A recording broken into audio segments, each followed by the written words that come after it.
Hello there everyone, how you doing today? I hope you're all well.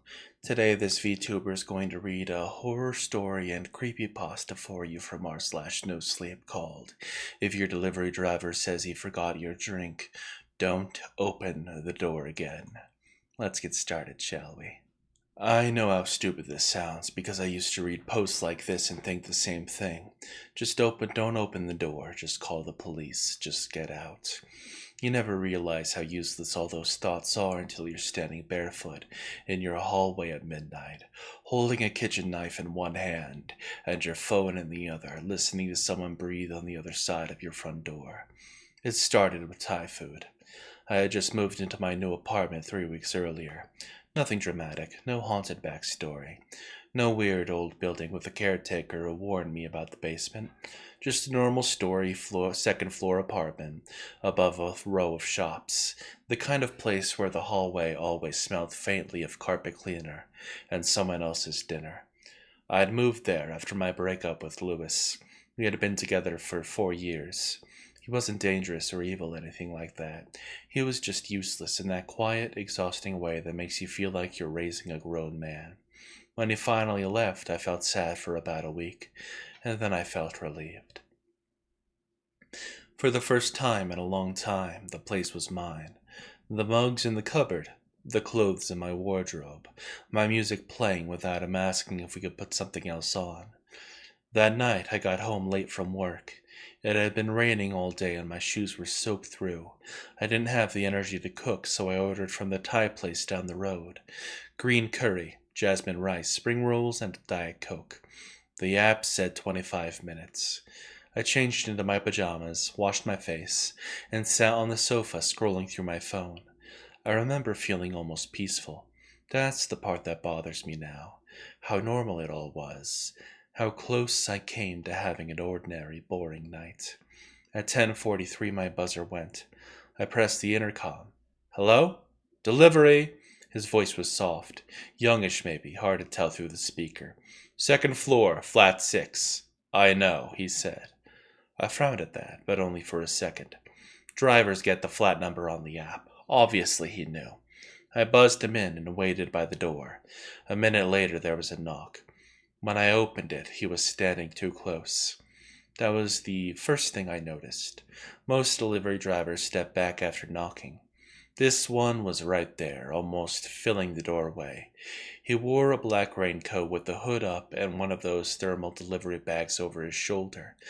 I couldn't see much of his face, just his mouth and a bit of stubble. Aaron? He asked. That's me. He handed me the bag. Enjoy your food.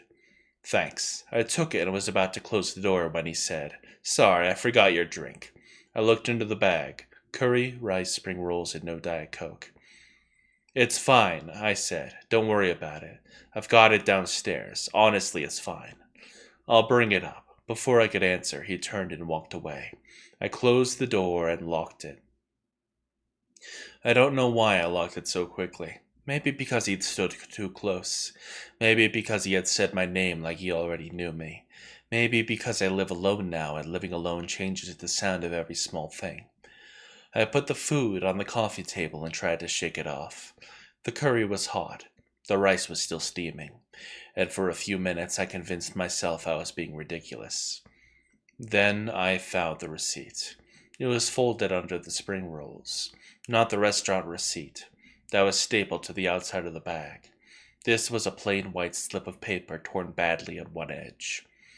At first I thought it was just some kitchen note that had fallen in by accident. And then I saw my name. Aaron M., flat 6. Lives alone, no dog. Chain lock only. Bedroom window faces service alley. Usually home after 7. I stared at it for a long time. My first thought was Lewis. It had to be Lewis. Some pathetic attempt to scare me, to make me call him, to make me feel like I still needed someone. It sounded exactly like the sort of thing he would think was clever after a few drinks. I picked up my phone and called him. He answered on the 5th ring. What? Did you send me something? What? Don't play dumb. Did you send someone to my flat? There was a pause, then a tired sigh. Aaron, it's nearly 11. I got a note in my takeaway. What note? One that says I live alone. Another pause. This one felt different. Are you serious? Yes. Where are you? In my flat, obviously. Lock your door. It is locked. No, properly lock it. That annoyed me even then. Like he was suddenly the sensible one. I have locked it. Send me a picture. I almost told him to piss off, but I took a photo of the note and sent it. He called me back 10 seconds later. That wasn't me. His voice changed. He sounded awake now. Lewis, I swear on my mother, that wasn't me. Call the police. Before I could answer, someone knocked on my door. 3 soft knocks. Not loud, not aggressive, just polite. I stood in the middle of my living room with my phone against my ear. Aaron? Lewis said. Another knock. Then the delivery driver's voice. Forgot your drink. I didn't move. Lewis just kept saying my name, but he sounded far away. The driver knocked again. I can leave it here if you want. I walked slowly to the door and looked through my peephole. The hallway was empty. No delivery driver, no drink, nothing. I stepped back. A notification from the delivery app. Your driver is at your door. I looked at the peephole again, and again it was an empty hallway. And then my phone rang. It was an unknown number. I don't know why I answered. I think my brain was still trying to make sense of it all, still trying to turn it into something normal. Hello? The delivery driver said. You shouldn't have looked at the receipt. I couldn't speak. You were meant to eat first, he said. I dropped the phone. It hit the floor and the call stayed connected. I could hear his breathing through the speaker. And then the handle moved. Slowly. Down. Then up. Down. Then up. I had locked the door, but he was testing it gently, like he didn't want to make too much noise. I picked up the phone and ended the call. My hands were shaking so badly it took 3 tries. I called 911. Police, I whispered. What's happening? There's someone outside my flat. Are you in immediate danger? Yes, I think so. Is your door locked? Yes. Can you see the person? I looked through the peephole again. Empty hallway. No, I said, but he's here. As soon as I said it, the letterbox lifted. Just a little. A black gap opened near my knees. The operator asked me what happened. He opened the letterbox. Do not approach the door, she said. Go into a room with a lock if you can. My bathroom had a lock. It was cheap and flimsy, but it was something. I grabbed the biggest knife from the kitchen drawer and backed towards the bathroom. The letterbox clicked shut, and then the knocking started again. 3 knocks. Pause. 3 knocks. Pause. Aaron, he called. I locked myself in the bathroom and sat on the edge of the bath with the knife on my lap. The operator kept talking to me calm and steady, asking questions I could barely answer. My address, my name, whether I had seen a weapon, whether there was another way into the flat. No, I said, just the front door. Then I remembered the note. Bedroom window faces the service alley. My bedroom window. The one I had opened earlier because the flat smelled of paint and damp clothes. I stood so fast the knife clattered into the bath. What is it? The operator asked. My bedroom window. Is someone trying to get in? I don't know. Stay where you are if the bathroom door locks. The problem was, from the bathroom I couldn't see the bedroom. I couldn't see the hallway. I couldn't see anything. The flat went quiet. For a few seconds all I could hear was the operator breathing through my phone and my own heart hammering in my ears. And then my bedroom door creaked. I had left it open. I knew I had, but I heard it creak. The sound was slow and careful, the sound of someone touching the door with their fingertips and pushing it wider. He's inside, I whispered. The operator said the police were close. Close didn't mean inside the flat. Close didn't mean between me and him. A floorboard moved in the hallway. Then another, and then another. He was walking towards the bathroom. I picked the knife back up and stood behind the door. My legs felt weak. I remember thinking I was going to die in my pajamas, which was a stupid thing to think, but it was there in my head. I was going to die barefoot in old pajamas, with Thai food cooling on the coffee table. The bathroom handle dipped.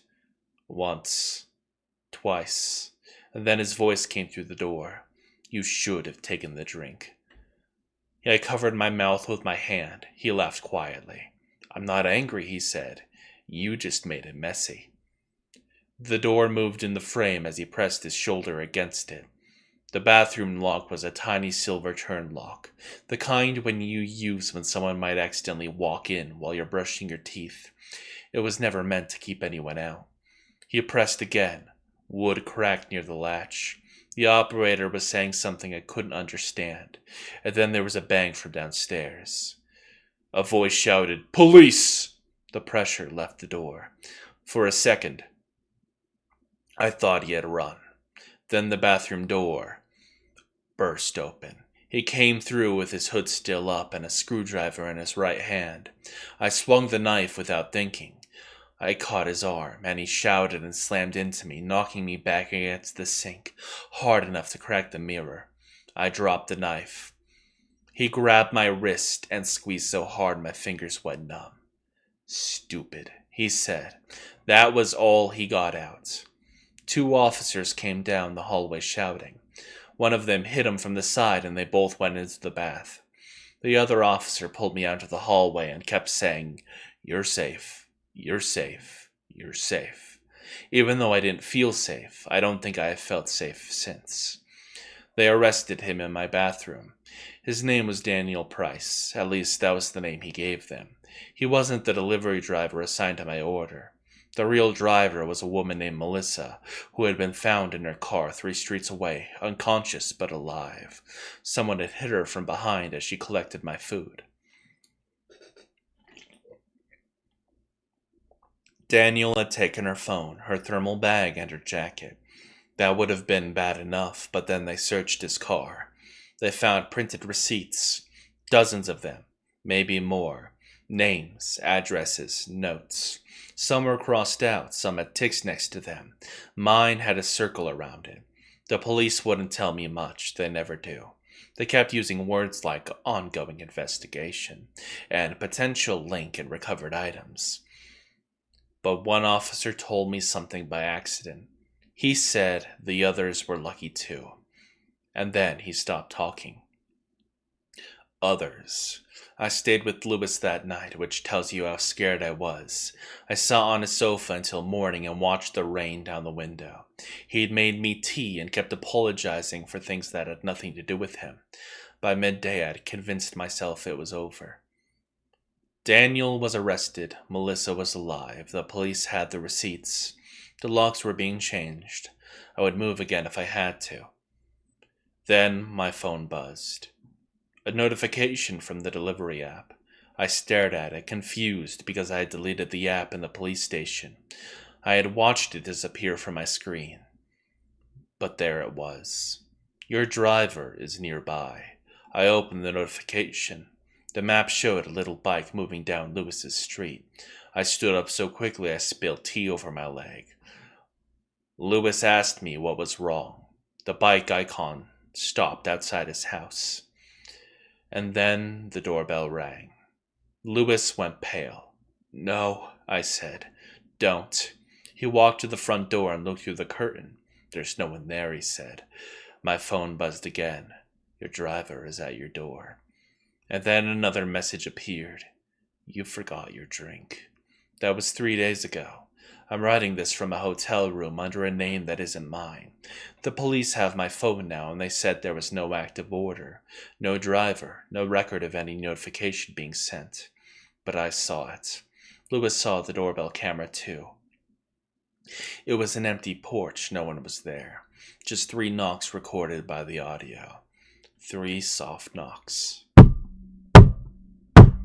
Pause.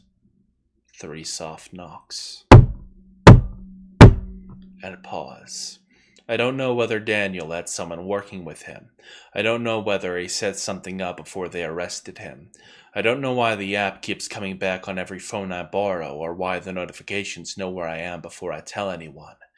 All I know is this: if you order food late at night, and the driver says he forgot his drink, tell him to leave it outside.